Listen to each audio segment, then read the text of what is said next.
The median American household takes about 9 years to save its first $10,000. The same household, on average, takes about 6.5 years to grow that 10,000 into 100,000. Read that twice. A smaller pile, built over a longer stretch of calendar, then a bigger pile, finished faster. The math feels broken. It isn't. The math is fine. The story we tell ourselves about the math is the part that's broken. And the reason it's broken is probably not what you think. Rule 1 of personal finance, the one nobody puts on a poster. The calendar is not the same calendar at every balance. Time at $0 and time at 50,000 are technically the same 12 months on paper. Behaviorally, financially, structurally, they are not the same year at all. And once you see why, you stop blaming yourself for the slow part and start spotting the actual machinery underneath. So, let's open the hood. The first instinct, the one most people reach for, is compound interest. You've heard it your entire adult life. Einstein supposedly called it the eighth wonder of the world, although he almost certainly didn't, and the people quoting him usually haven't done the arithmetic. Compound interest is real. Compound interest matters. Compound interest is also doing roughly a quarter of the work people give it credit for in this particular puzzle, and it's worth showing why. Take $10,000 sitting in a low-cost diversified portfolio, earning, say, 7% real return per year, which is roughly consistent with the long-run average of the U.S. stock market over the last century, according to historical return data tracked by NYU Stern's Damodaran dataset. 7% real on $10,000 is $700 in year 1. That's a nice dinner, a car repair, a quiet little tailwind. It is not a wormhole.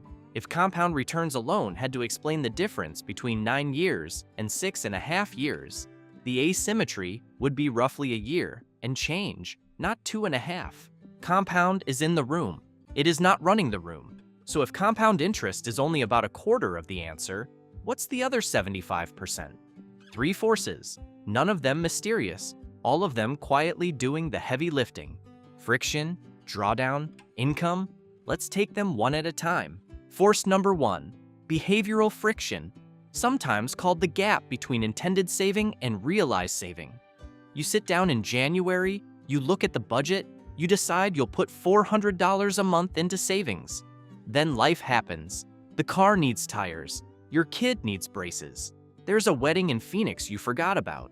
There's a Tuesday where you ordered DoorDash 3 times because you were tired, and that's not a moral failing.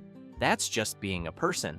Federal Reserve, survey data, and Bureau of Labor Statistics consumer expenditure tracking, looked at together, suggests something most personal finance gurus skip right past. Households in the early stage of saving from zero, the first 3 or 4 years, tend to realize roughly 35 to 40% of their stated monthly savings target. So your $400 a month becomes about $150 in actual deposits. Not because you're lazy, because the habit hasn't formed and there's no buffer to absorb shocks. But once a household crosses roughly $10,000 in liquid savings, that realization rate climbs to about 75 to 80%. Same household, same income, same DoorDash habit. The difference is the buffer absorbs the shocks instead of the savings doing it, and the habit has had time to calcify into autopilot. Translation: in a single calendar year, the same household saves about double once it's past the threshold compared to before it. Same 12 months, twice the output. Friction isn't a moral problem, it's a mechanical one, and it solves itself once the cushion exists to solve it, which leads to a moment most people don't enjoy hearing. The first 4 years of saving are not the same units as the next 4 years. The calendar is lying to you. Or, to be fair, the calendar isn't lying. Your brain is doing the lying, and the calendar is just sitting there minding its own business. Force number 2, emergency drawdown. The Federal Reserve publishes an annual report called the Survey of Household Economics and Decision-Making, which sounds like the most boring document on earth and is actually a fascinating little X-ray of American financial life. One of its consistent findings: The median American household faces roughly 1.4 unexpected expenses of $400 or more per year. Tires, vet bills, urgent dental work, a leaking water heater, the existential discovery that your HVAC is not in fact going to make it through another summer below the $10,000 threshold. Here's what happens. There is no separate emergency fund. The savings account and the emergency cushion are the same account because there isn't enough money to be two accounts. So when the water heater dies, the savings drain. The household zeroes out. They restart. And worse, and this is the part the spreadsheet doesn't capture, the psychological momentum resets too. You watched the number climb for 14 months, and then you watched it disappear in a single Saturday morning. That feeling has a cost. The same Federal Reserve data shows that roughly 56% of households with under $10,000 in liquid assets report having no separate emergency fund at all. Above the threshold, that number flips. The emergency fund and the savings goal become two different envelopes. The water heater dies, the emergency envelope handles it, and the savings trajectory continues uninterrupted. Same disaster, different financial structure absorbing it. Run that out over a decade and emergency drawdown alone. The simple fact that pre-threshold households absorb shocks with their savings, while post-threshold households absorb shocks with a separate buffer, accounts for roughly 18 months of the asymmetry between 0 to 10 and 10 to 100, year and a half, from one structural difference. The buffer isn't a luxury. The buffer is the load-bearing wall. Force number 3 is the one most people genuinely don't see coming, and it's the most interesting of the three. Income growth asymmetry. Here's the pattern. The years a household spends saving from 0 to 10,000 are usually the lower earning years of their adult life. Career entry, the reset after a divorce, the rebuild after a job loss, the slow climb out of student loans.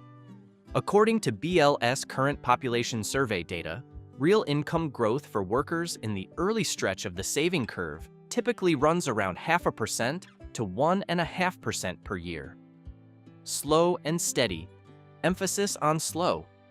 Once a household crosses the 10,000 threshold, statistically speaking, they're often a few years deeper into their career. The promotion happened, the skill compounded, the job change with the better salary went through. Cumulative real income growth across the 6.5 years it takes to go from 10,000 to 100,000 often runs around 20 to 25%. So the household is now saving from a larger base with more friction-adjusted realization, with the emergency buffer protecting their progress, and, quietly underneath all of that, earning meaningfully more dollars per hour than they did during the slow years. Three forces stacked on top of each other, plus compound interest sitting on top of the stack like a hat. Compound interest is the hat, the stack is the body, and the popular advice tradition mostly talks about the hat. Now, full stop, let's do an honest reality check, because this is where Owlbert tries not to oversell anything. None of these numbers are destiny, they are population medians. They are the default trajectory the math runs along when nothing dramatic happens. Job loss, a serious medical event, a divorce, an uninsured property loss. Any of these can reset a household to 0, regardless of which side of the threshold they were on. The math here describes the calendar under normal turbulence, not insurance against the unusual. Also, that friction realization rate, the difference between 38% and 78%, varies by household composition more than any single number can capture. A single earner with no dependents tends to run closer to the higher end of the range even early on. A dual earner household with 3 kids and a mortgage and a sick parent tends to run closer to the lower end even later on. The averages are useful for seeing the shape of the curve. They are not a precise prediction of your year. They're a map. You're still the one driving. Okay? Let's take all of this and watch it run on 2 example households side by side, just to make the shape visible. Household A is the median trajectory. 2 earners, combined household income around $80,000 a year, which is approximately the US median per the Census Bureau's most recent income report. personal saving rate of roughly 4 to 5%, which lines up with the recent national average tracked by the Bureau of Economic Analysis. Year 1, they save about $3,200 in intent. They actually deposit about $1,200 and change after friction. Year 2, similar. Year 3, the water heater dies. They restart from a lower base. Year 4, things settle. The habit deepens. By year 9, they're crossing 10,000. The pace from there picks up. By year 15 and a half, they're at 100,000. The full asymmetry plays out exactly as the medians predict. Household B is the same income, same starting point, but with 3 deliberate behavioral changes. 1. Automatic transfer to savings on payday, before the money touches the checking account. 2.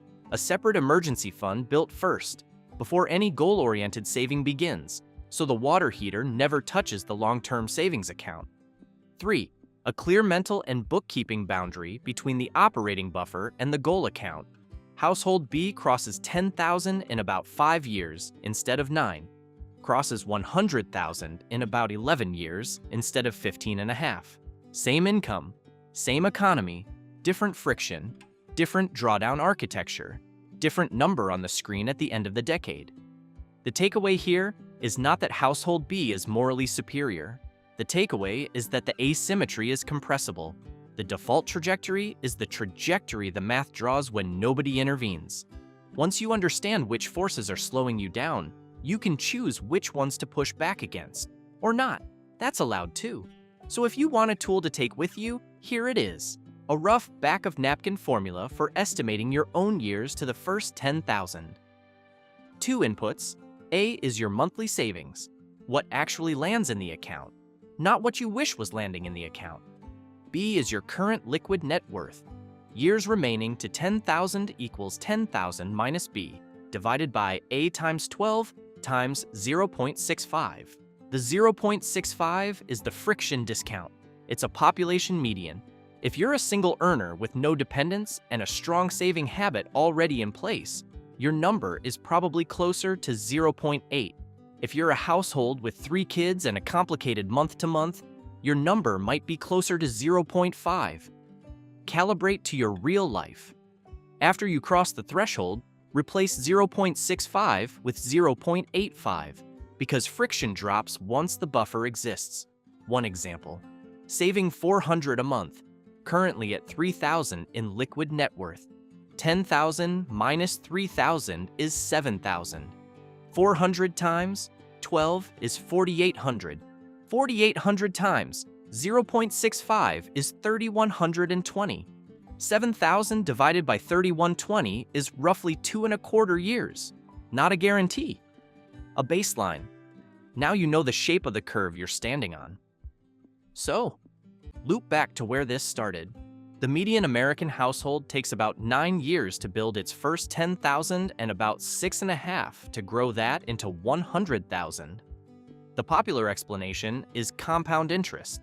The actual explanation is friction, drawdown, income, and yes, a little hat tip to compound at the end. 3 out of 4 forces are levers you can move. The 4th one mostly just shows up if you stay in the game. The first 10,000 isn't a goal, it's a phase change. The point where friction drops, the buffer absorbs the shocks instead of the savings, and your career starts to outrun your inflation. Reaching it doesn't mean you've won. It means the math underneath you has changed. When you cross the first 10, the next 90 runs on different math. But until then, the calendar is lying to you. The best financial decision is the one you understand. Now, go make yours.